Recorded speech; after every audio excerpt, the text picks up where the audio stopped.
Let's head to Sierra Leone now. Last week, Monday's torrential rains there did not only kill more than 400 people, it's also displaced many inhabitants living on the outskirts of the country's capital, Freetown.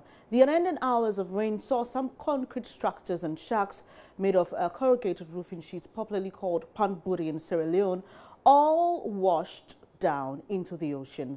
Kaningo is a community in a valley at Freetown and was battered by the heavy rains, which led to the collapse of the only bridge in the community. Some residents who were affected are now living in a camp at the Kaningo Primary School. And we know a host of the Super Morning show, Koji Youngson and Maxwell Agbagba, walked into the valleys of Kaningo in Sierra Leone to assess the extent of the devastation. Mabinti Masere, the leader of the team from the Infections and Prevention Control Unit at the Sierra Leone Ministry of Health, says a number of people have been diagnosed with cholera and there's a possible outbreak of the disease. However, mechanisms are being put in place to nip it in the bud. So what is your mission here, infection prevention and control? What are you supposed to do here at the site? Well, we are here because this incident has taken place. We are in the response to any Ebola outbreak, any cholera outbreak. We try to put things in place by putting washing hand stations so that people will wash their hands. I said I have some people that are collecting all the dirty that they litter around, so that people will not, because the center is already congested. It's congested, and I want everything to be in place. Let there be cleanliness, environmental cleanliness. Put every washing hand station in position. Wherever people are coming, they should wash their hands. Whatever they do, they should wash their hands. I was working with the wash.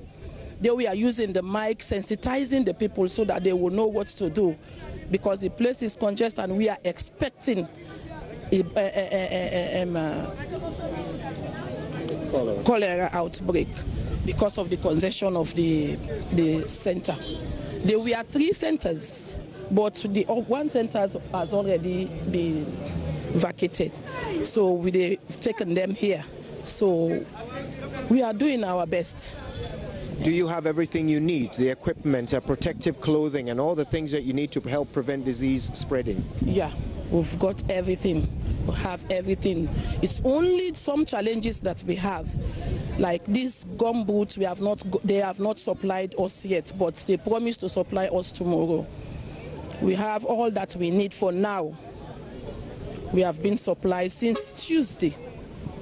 And are the people following your advice? Are they doing what you ask them to do in terms of washing their hands and all the things you've talked about? Yeah, because we are working all up and down with the microphone, sensitizing them to wash their hands. Now, at this point, obviously, we are still expecting some more rain. What is the advice for the people in this area who were not affected by the landslide, but who are still at risk of catching diseases?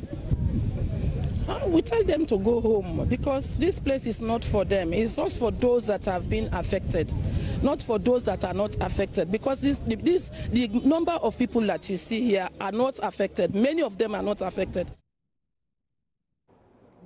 Head of Ghana's NADMO team in Sierra Leone has also been speaking to Joy News. This place is downstream from the epicenter of the disaster. So when the water washed all of that mud down the hill, it continued to wash debris and bodies and people's property all the way through what is now a river which flowed through this community, washing even more property and more bodies down the river all the way into the sea.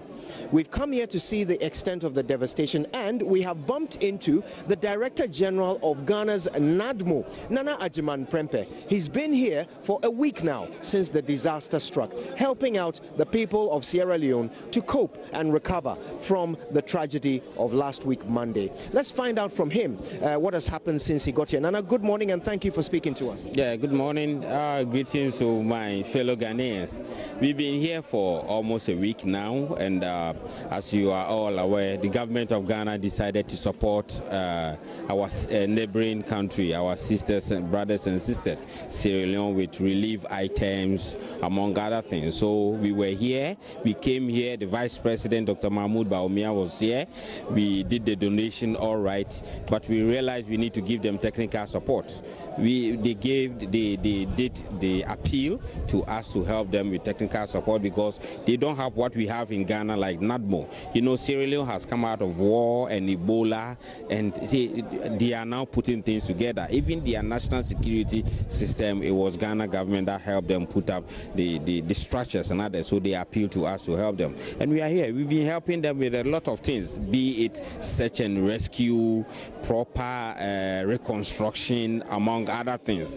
And we are here. We are helping them. We meet with them and all the international communities twice in a week, in the mornings and in the evenings. And the good thing, they are taking our advices, and it is really helping them. Example, like the way and manner they are doing all such. Here's an account of someone who lives about 100 meters away from the epicenter at the Sugarloaf Mountain. Now, he lost 17 members of his family.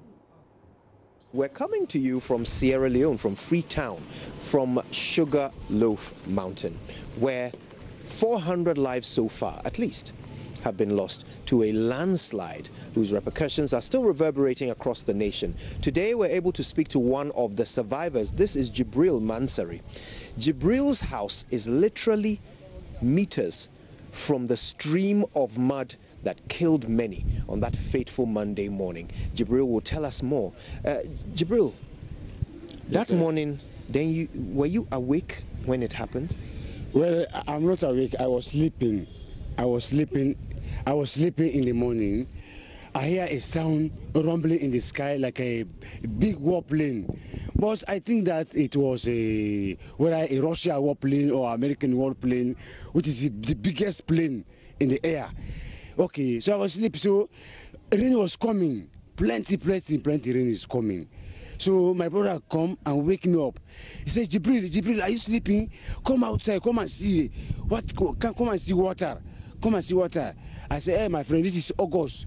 This is August, so you must expect that. So you see, so I opened my door. I came outside. Then when I look at the mountain, I saw everything fall down on the ground. So people are running. So I started to say, hey, my brother, come and see. Now the mountain has fallen down on the ground. So we all started, we enter in the house, we run, and leave the area and come outside. Did you see any of the dead bodies? Well, of course, later, after the rain cut off, the Chinese people that working with the machine come to the area and started to pull dead bodies under the rubble. We'll bring you more on Sierra Leone in subsequent bulletins. Our team is still stationed there.